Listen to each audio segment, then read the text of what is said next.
Hey everybody, welcome to New Zealand's Biggest Gap here. Epic challenge that my partner Laura and I decided to tackle a few years back. The challenge, 365 activities all around New Zealand in 365 days. And today, on day 272, our activity is a bit strange. We're going to take a tandem bike all around the historical sites of Gisborne. So, check it out, I guess.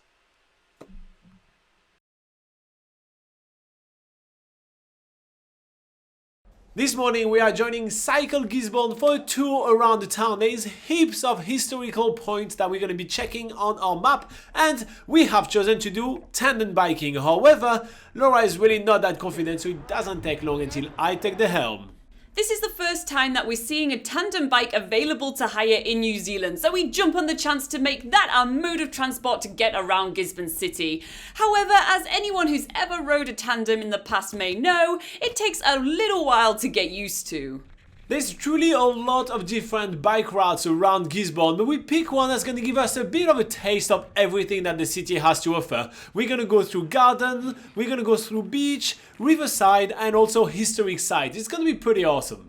The first point of interest on our tour is the Gisborne Botanical Garden. It's a huge place with heaps of grassy area which are perfect for a picnic and a nice summer day. There is also even a Japanese garden, heaps of palm tree. It's a really cool place, but we don't hang out there too long because we are now heading to the riverside track. We start following this 4.5 kilometre cycle trail along the Taruheru River, which is one of 3 rivers that pass through Gisborne City. It's a really pleasant cycle trail. There's a lot of shaded areas under the trees, awesome views of the river, and it's probably the best way to make your way from the inner city of Gisborne out towards the beach where we're heading to. At the beginning of our tour, our guide Anelia gave us loads of maps and information to do a self-guided tour around Gisborne City. However, because she was having quite a quieter day, she decided to come along with us and give us loads of information along the way, which was really awesome. What we also really love about cycling in Gisborne is the fact that you don't have to mingle with the traffic so much thanks to all these cycleways. We're currently making our way to the beach and we don't have to barely go on the road at all to get there. And we're having so much fun on this tandem, especially me because I'm on the back, and to be honest, if you are the person on the back of the tandem, you are doing less work and you can spend more time taking your hands off the handlebars, which is a childhood dream of mine. I could never do it as a child, and it's just a huge novelty and a really fun way to make your way around Gisborne.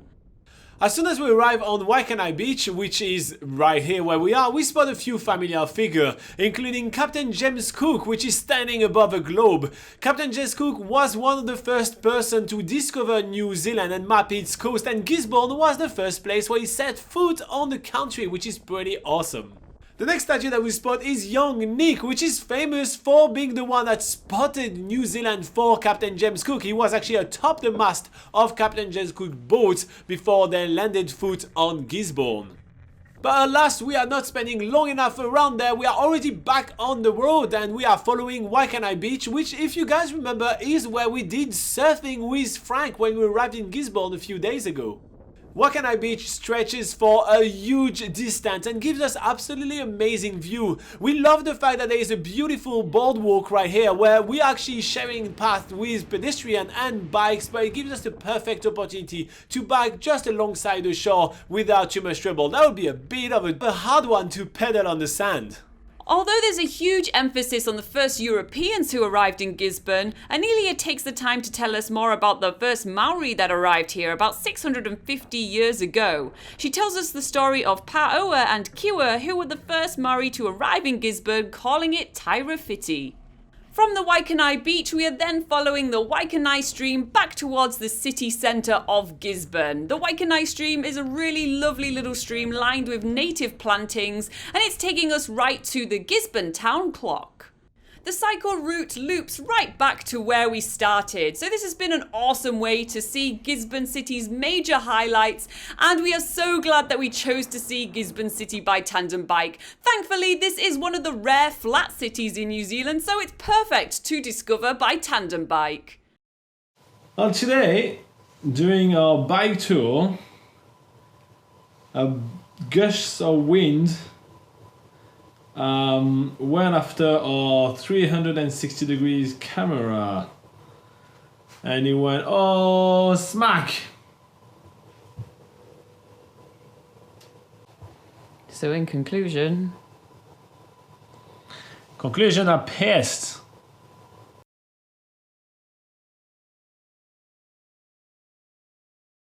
Alright, so as you can see, this is a very oddball activity to do in New Zealand, but we really had a blast, and tandem biking definitely is a good test for relationships. It's a bit like double kayaking, like, you know, when you kayak, you have a person in front, person in the back. Definitely worth trying out before you know, deciding on your lifelong partner. Alright, so jokes aside, usually in this section of the video I'm going over all the comments you guys had the first time we published it, but turns out that not that many people are looking into tandem biking in Gisborne, so therefore there was no comment on our first video, despite the fact that there was about 600 views.